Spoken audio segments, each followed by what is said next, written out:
Hi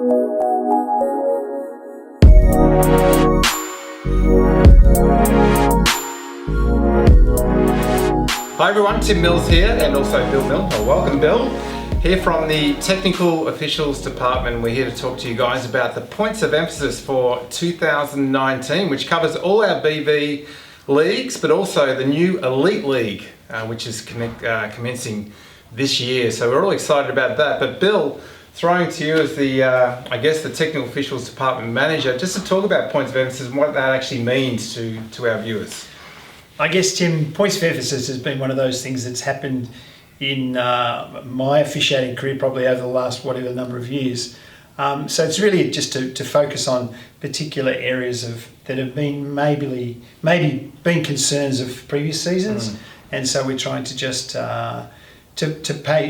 put a little bit of emphasis and a bit of focus on those particular areas of the game. And also it helps to educate both players and coaches alike, because hopefully people will look at this and understand what we're trying to achieve. Yep. We have to be really careful with points of emphasis, because sometimes people think it's the only things we're going to be focusing on in the game. Correct. These are just a couple of the points that we've identified from previous seasons that we probably just need to continue to focus upon.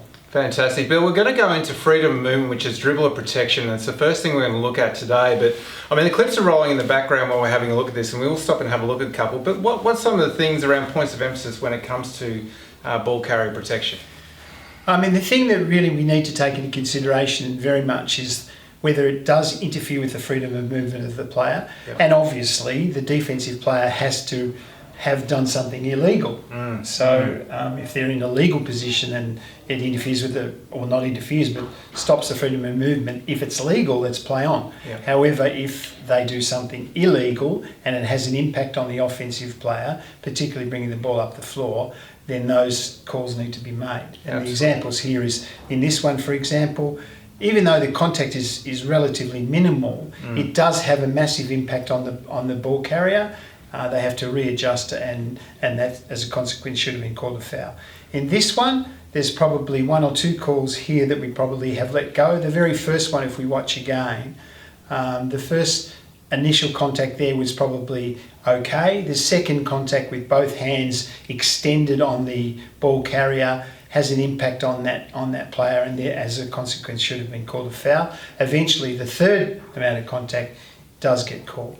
And certainly towards the end of the game, Bill, we see a lot of fouling towards the end of the game, and it's really important for our officials, if you like, to get that first contact prior to allowing it to escalate. So what sort of feedback, I guess, having a look at this play here? I mean, it's quite a bit of contact. Tim, I mean, the very first amount of contact, bearing in mind referees have to be conscious about the state of the game. And if you understand the game, and that's what we want officials to really to focus upon, they understand the game. The players are trying to stop the clock because that's a ploy that they're utilising, and so we want our referees to understand that, and the contact then that occurs there should have been called right from the very beginning at the start, because again it has an impact and it has interfered with the freedom of movement of the player.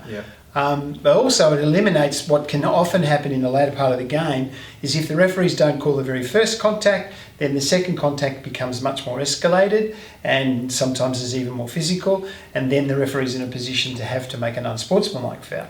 When we prefer not that to happen. This is a really good example here, Bill, of a no effect type call, and not all legal contact, if you like, and what you're talking about before, the hand goes in but there's no effect there as such. So referees have got to be mindful that even though they may see illegal contact where the hand goes in, but it also can be regarded as minimal contact and therefore a no call. And Tim, I guess in some of those, they're sort of like hot iron responses. In other words, they put their hand in and take it out pretty quickly. That's really not having any impact or an effect on the offensive player. We allow that to happen, so there's a good example of just putting their hand in and then taking it away. Unfortunately, the referee in that circumstances has actually called the foul, which we probably would have preferred to have let go, because it's not really having any effect whatsoever on the offensive player. Thanks for that, Bill. Now let's turn our attention, I guess, to shooter protection. Shooter protection's been a point of emphasis, been around for a long, long time, but I guess every year we need to obviously go back and re-emphasise this type of contact. Yeah, I guess a lot of people misunderstand, Tim, that there can be contact, particularly bringing the ball up the floor, which sometimes we regard as being incidental. Yeah. However, contact on a shooter is not incidental. So anytime somebody gets contacted when they're making an attempt for a shot, generally the contact has an impact on the result of the shot, and as a consequence it needs to be called. In these examples here, we're saying that the defensive player comes outside of their own verticality and within their own cylinder. Yep. They impact on the shooter, and we need to protect the shooter, and therefore we need to make those calls. So even sometimes people misunderstand also that, you know, because they score, you don't necessarily need to make the call. However, with shooter protection, you actually need to make any contact on the shooter basically is a foul. I think we're going to talk about refereeing the defence a little bit later, or you know, verticality and those sorts of things. But here's another example, I guess, rather than hands, this is body type contact. So we need to be mindful also to referee down low. Yeah, and so the example here is a good one where you would say now the offensive player has got around the defensive player, but the contact movement by the defensive player has put the offensive player off in their shot, and they need the protection, and as a consequence it'll be called a foul. This one is very close, you know, to being who gets to the position first. Our general instructions for our referees, if it's a really close 50-50 call, we want to adopt the policy that we're protecting the airborne player and we're protecting the shooter, and in that circumstance, you know, we'd still call that as a blocking foul. Absolutely. And I think also too, we want to also, from a points of emphasis point of view, is that when there is contact like that, we want our referees to make a decision. And I think 50-50, as you said, we don't want to let that one go unwhistled. We do want to make a call on that play. And that's so correct, Tim. I mean, the problem is that sometimes the referees are a little reluctant to do that because they're not exactly sure about what the call is. But in normal circumstances like that, then the game gets really ugly and it starts to deteriorate. And as a result, you know, the product isn't as good. So therefore, we want referees to have the courage to make the call. With a lot of calls, 50% of the people are going to agree with you and 50% are going to disagree. So, you know, the referees have to have the courage to do that. Yep, fantastic. But one of the areas we want to look at, and it's not really a points of emphasis as such, but we really want to promote refereeing the defence, I guess. And there are a lot of good no calls that can be made out there in the game, and we're going to show a couple of examples of this. But perhaps talk to the viewers and I guess the referees about refereeing the defence and what that actually looks like. I guess the terminology sometimes becomes somewhat confusing as well, Tim. I mean, basically what it means is that the referee should the first priority is to establish the defensive player and referee that defensive player. Bearing in mind, you have to sort of also be focusing on the offence as well. However, when you referee the defence, it means that you look at the defensive player. If they do all of the things correct in a defensive manner, then obviously, and there's contact that occurs, it's not going to be the onus of the contact being on the defensive player. However, if the defensive player makes one error by moving, bringing their arms out of the verticality and so on, then the onus of the contact will now be on the defensive player. So if the referees are focusing on that defensive player, it does make the decision making a little bit easier. Fantastic. I mean, let's look at a couple of examples here, and here's the first example. And the referee calls a foul on this play. And I think this is a really good example of refereeing legal defence, but also the verticality of the defensive player. Absolutely. And one of our problems is that we have, over the years, probably not officiated this aspect of the game that well. And if you're refereeing the defence, you ask the question, what did the defence do wrong? Yeah. And as a consequence, you know, be then saying, well, the defence haven't done anything wrong. They're in position first. They have remained within their cylinder, and the contact generally has occurred by the offensive player.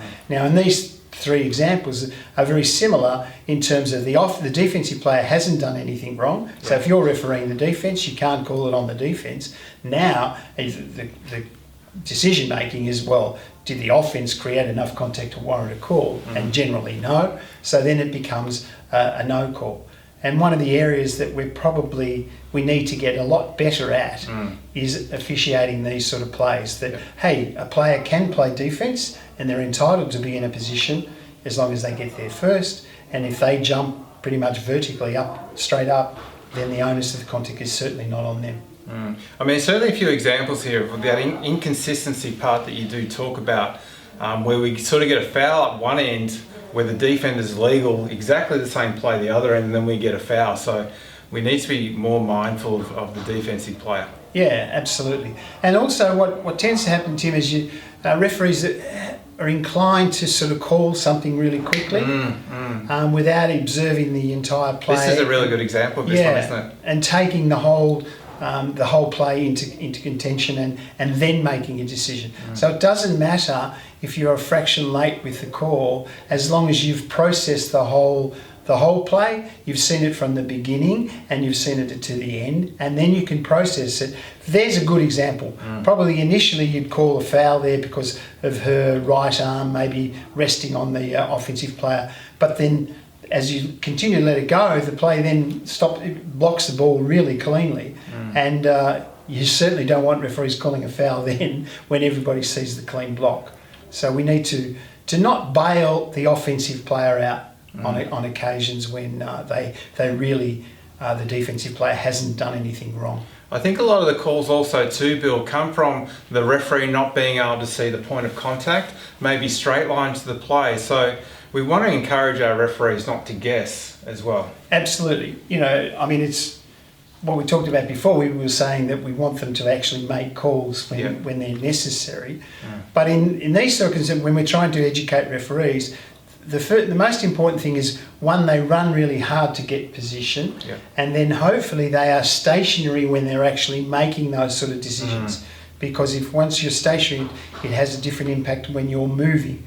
And then they also have to, the education for referees is to anticipate what's possibly going to happen. And so that means you need to read the play. So in this circumstance here, you're anticipating, hey, there's going to be a defensive, offensive threat here. Let's anticipate what's possibly going to happen so things don't catch you by surprise. A lot of the times officials make the wrong call purely because something has caught them by surprise and they're not expecting that to happen. So we want referees to read the game and understand potentially what's going to happen. So here you'd want the lead official to be really picking up on that one-on-one play going to the hoop right from there, so that we actually see it from the beginning and to the end. The only problem is she's still probably just running that fraction late and was still moving to make that decision, which makes it hard. And Big V basketball, it's very much up and down, and obviously some missed shots and turnovers and those sorts of things. So really the referee's got to work harder as the game goes on to make sure they're in the right positions. Yeah, look, it's easy for us to say, you need to run hard to get, but the key is getting to the right place. Officiating is not rocket science. If you get into the right position to observe the play, you anticipate what's going to happen, or you read the play appropriately, then generally you make the right decisions. Decisions often occur incorrectly because you haven't quite got to the position that you need to be and you don't see the whole play correctly, and as a result you have to make a call, and then sometimes you actually make the wrong call. So we emphasise that referees have to work hard, but there's going to be occasions when they get beaten to the line and you can't. So we want to also educate referees to acknowledge that, appreciate that they can't get to the baseline or they can't get to the position, so then it's best to stop in a position where you can still actually see the play. And that then still makes, hopefully, a more accurate decision making. Bill, we talked a lot about on-ball situations. We're now going to look at off-ball, and I guess this refers to contact away from the ball, but also on the post play as well. So perhaps walk us through some of the illegal contact that we should be looking for in these types of situations. I guess the way the game's evolving, Tim, is there's a lot more post activity, and what is now starting to happen in our game is that there's initial contact in the post, and the the referees tend to let that go, and then it escalates, and often post play will then generate into rough play.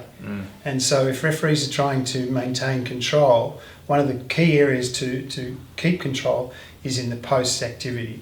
And a lot of the times it requires the referees to see the entire play. And this is a really good example. They got the second contact, but the very first contact was actually when he wrapped his arms around them in the first place. Now what often happens here as well, maybe not post players, but what often will happen then, the defensive player will wrap their arms around, and then the offensive player will put their arm over the top, and then they actually get tangled. And then the referee's in a really difficult position to actually adjudicate who has caused the contact. Because now, a lot of times, offensive players are really good at wrapping their arm up and pulling the player down onto them as well.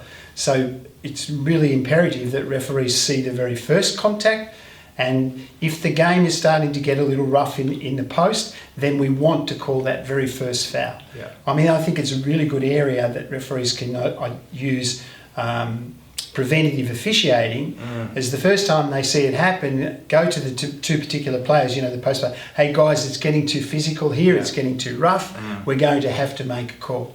I mean, this is another example of someone just trying to draw a foul defensively by stepping in front of the offensive player without his awareness. And you also notice here, and Tim, in the end of here, he pulls the defensive player down on him as well. So they're things that are starting to unfortunately permeate into our game, which referees must be really mindful of. And the key area there is really, if you start to realise it's getting a little bit out of control or it's getting a bit rough, that you need to jump in and make calls. And I think it's definitely why it's a points of emphasis. I mean, I guess rough play away from the ball is something that we want our referees to tighten up on. But I guess from a refereeing standpoint, they try and allow the play to flow. So it's a balance between allowing the play to flow and also looking for illegal contact. Absolutely, And I think that's what I'm saying about, if you see it happen the very first time, then that's a really good example to say to, as referees, to say to one another, hey, listen, it's getting too physical in the post here, these two guys are... And then also saying that to the players, hey, guys, it's getting too rough, we're going to have to make a call here, so that you've acknowledged the fact that you've seen it. You've made a conscious effort maybe the first time not to make a call. However, the next time you make a call, you're justified in what you're doing because you've already told them that's what you're going to be calling. And sometimes, too, Bill, it also comes down to who's holding who. Absolutely. And if the referee's not seeing the whole play from start to finish, they aren't able to identify who's holding who.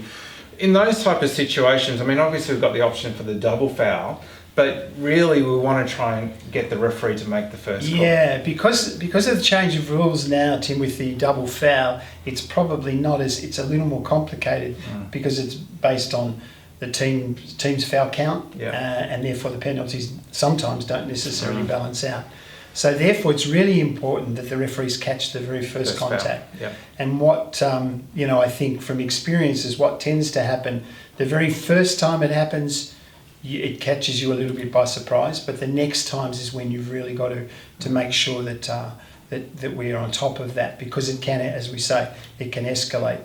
And now offensive players are getting really smart at putting their arm over the top of the defensive player, making out the defensive player has actually wrapped them up, where in essence what has happened is the offensive player has created the contact. And especially if you're on 4 fouls and I'm on 1, and I'm coming down and I know you're my defender, I'm going to try and draw that 5th foul on you. And the referee may think that it's the actual defender that's creating all the contact, but it's really the offensive. And again, Tim, as we get higher in our competitions, the more we want our referees to really understand and appreciate what the game, how the circumstances of the game, and what players are trying to do. Like players are getting smarter and smarter, and referees have to try and stay ahead of the play. But we're going to have a look at screening now, and screening is obviously a very big part of our game. But we want to talk about screening in 2 types of situations in order to be able to be legal. One is within field of vision, and also without being in field of vision. We've got some good examples that will roll in the background here as we're going, but what are some of the principles around screening? I guess the major principle you have to focus on, Tim, for screening is if you're setting a screen within a player's field of vision, then you do not need to give any distance or time or distance. All you have to do is make sure that you set the screen, you're stationary, and you are in front of so that they can actually see you.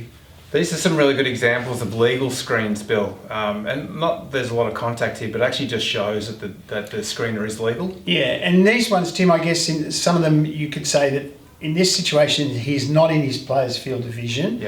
However, because the player is moving, you must give at least a minimum of 1 step for them to be able to, the screener to be able to stop or change direction.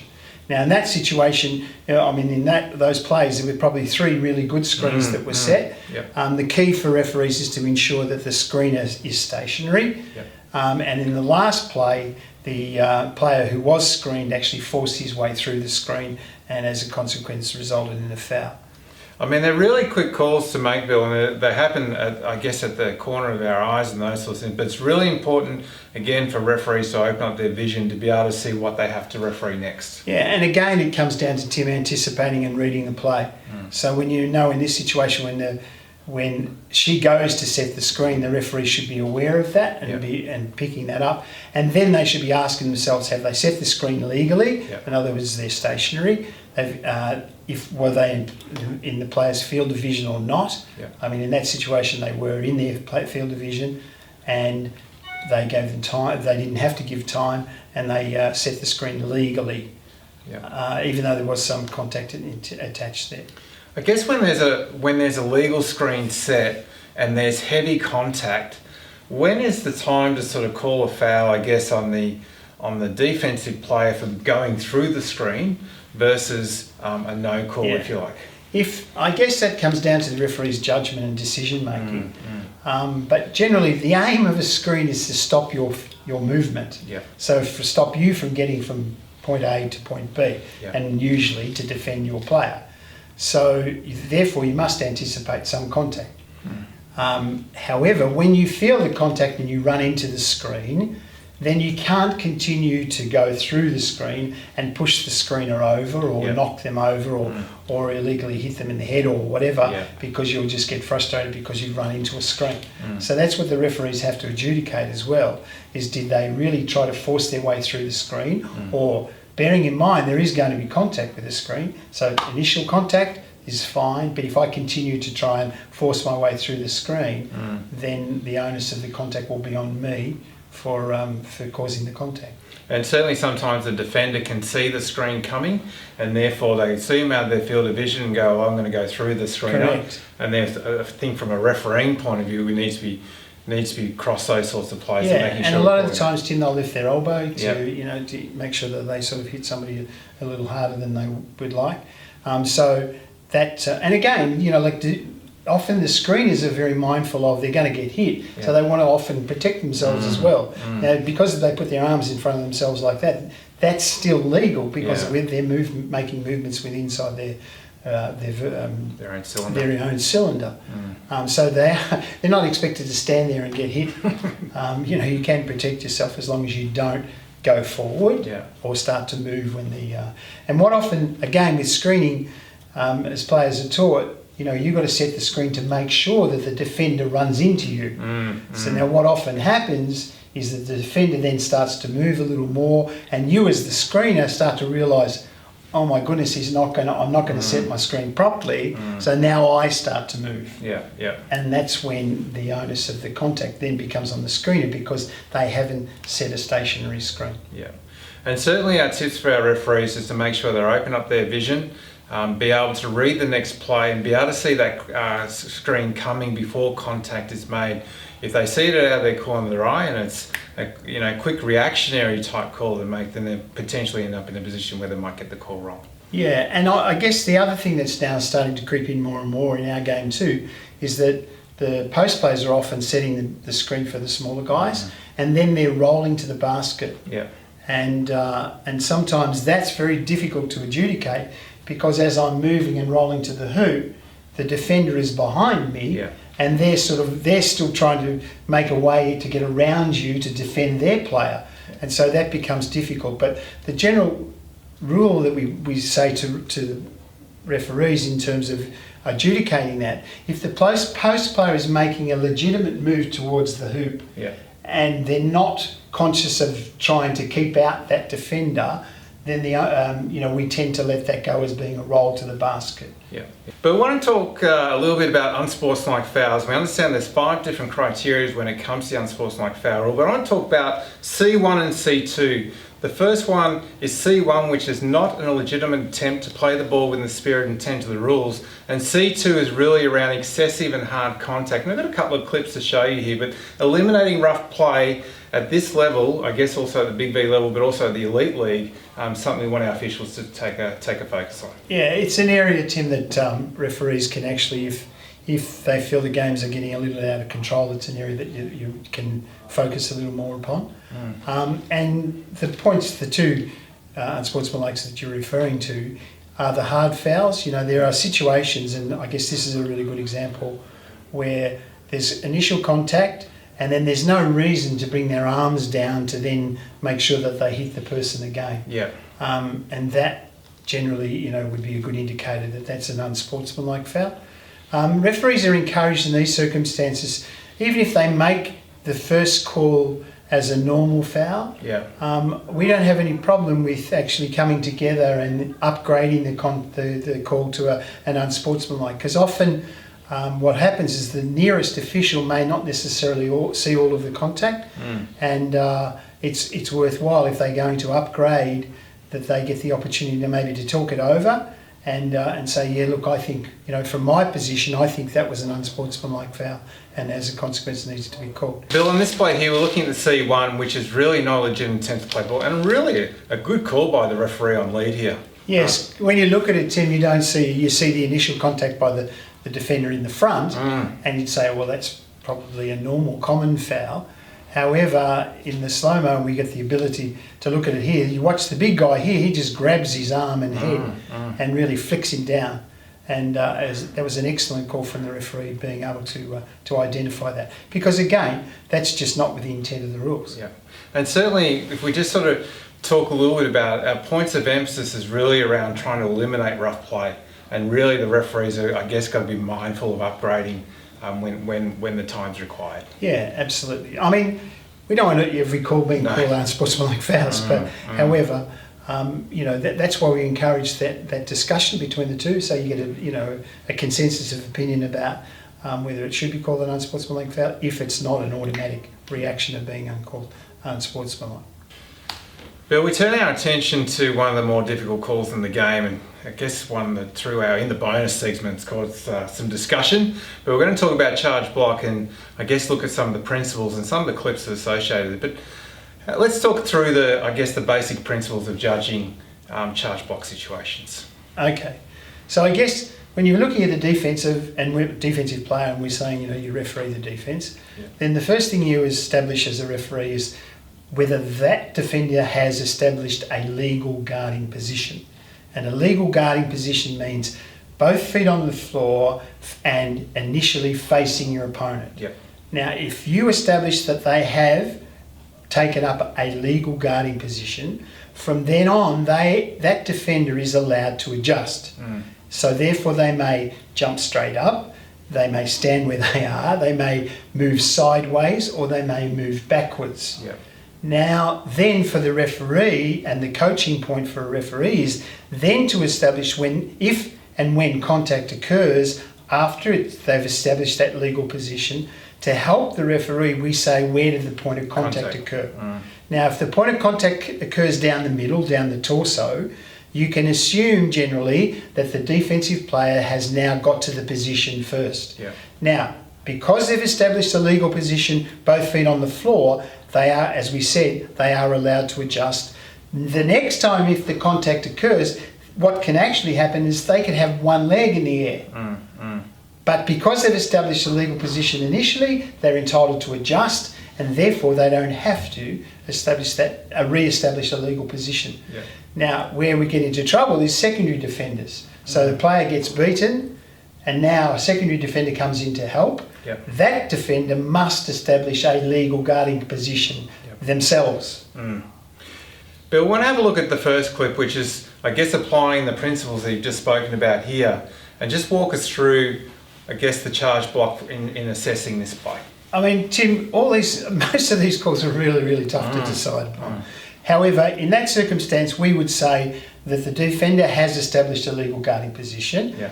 The offensive player now realises he needs to go around the defensive player, but the defensive player now doesn't get to the position first. Yeah.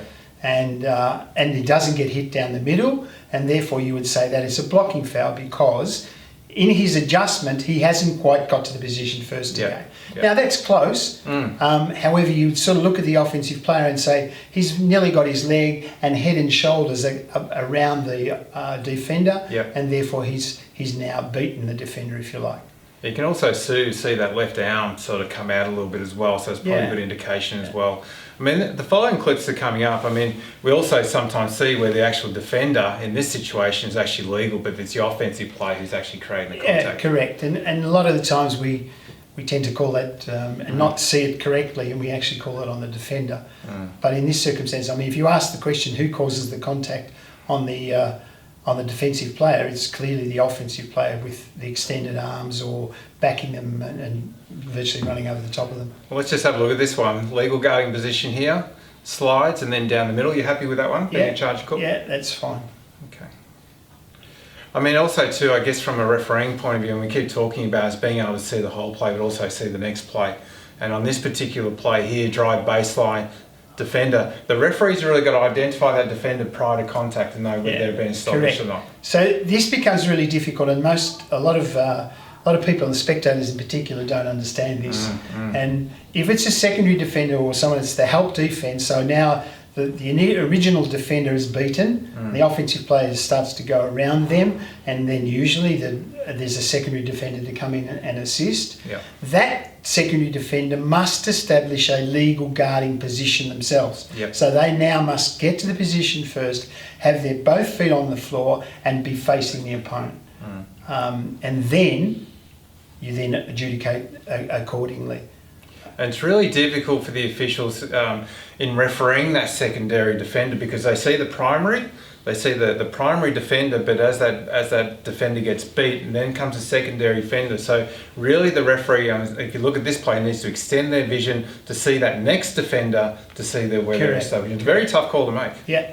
And it's also, again, we're talking about reading the play and understanding the game. But immediately somebody gets beat, generally you've got to expect that there is going to be a secondary defender coming in, and then the principals reapply again. Whereas if it's the primary defender, in fact, you can have situations where the primary defender has established a position, they're entitled to adjust by moving backwards or sideways, and now contact may occur when in fact I may even have one leg in the air. But because I've established the position, I'm allowed to adjust. Then you look at the contact. If it's down the middle, even though I have my leg in the air, the contact is the responsibility of the offense. May turn away. You may turn away absolutely. as well. So. Yeah, as long as you don't turn towards the player and you're moving forward, you can turn away. That's just a problem. We give coaching points to the referees around breaking the plane, but we also talk about the minimal contact side of things. So sometimes not all contact situations do result in actually a charging foul being called. Yeah, correct, Tim. And again, like the game is evolving, and one of the areas that is starting to come into our game is the faking or the flopping more and more. And that makes it very, very difficult for officials to make the ultimate decision, is to say whether the actual contact warranted the reaction of the player, or whether the player has really put it on and over-exaggerated the contact to try and draw the foul. So, the keys for referees is first off, identify whether that's legal, whether the defender has the legal guarding position, and then you have to then decide on whether the contact was severe enough to warrant the call, or whether they've just taken a dive and faked the call. We're actually going to look at some faking. Actually, we might as well roll into that and have a little bit of a look. If we go to the first clip and have a look at the first faking type situation, we talk about faking a foul or exaggerated contact or a theatrical type contact. They're the three different types. And then on this play in particular, looks like it's over exaggerated. Yeah, if you're able to view it, on the video, we can see that the contact certainly shouldn't have resulted in that player going to the floor in the way that they did. So as a result, you'd say that they've actually exaggerated that contact. Bill, I guess the other subject we want to talk about a little bit is about behaviour, and I guess it's the point that we want to make as far as the points of emphasis video is really making sure that all our players, referees and also coaches are all getting along and also trying to do the right thing for the product. So a lot of information has been sent out, about that. But I guess, do you have a general comment around the behaviour side of things? Yeah, I guess you're so right, Tim, in terms of we want players and coaches and referees to get along, because we're all trying to be involved in the same sort of sport, and we want the same sort of reactions, if you like. The areas of we always have concerns with is behaviour of players and coaches, and that is an area of focus again for this season. And in fact, so much so that we've actually now put out a separate video with regards to the respect of the game, and so that is really focusing on the behaviour of, and it's also impacts the behaviour of players and coaches, also impacts on the behaviour of spectators as well. So that's an area that we do want to clean up. I think also too, Bill, I mean, there's no doubt our referees will certainly make mistakes. There's no doubt about that, and there's certainly, and one of the common cries is really around the communication piece, and it's one of the areas behind the scenes that we're really trying to work on to try and get better. So all participants really need to understand that errors and mistakes are part of the game, but also to try and improve that communication piece. Yeah, I mean, we're not unique. I mean, you notice most other sports are all going through a similar sort of situation or circumstances, and I think it's an across the board area that people want to continue to work on and to ensure that everybody enjoys the game, and that's the bottom line. And sure, as you pointed out, Tim, that there's certainly going to be mistakes. Players make mistakes, coaches make mistakes as well, and there's no doubt that officials make mistakes.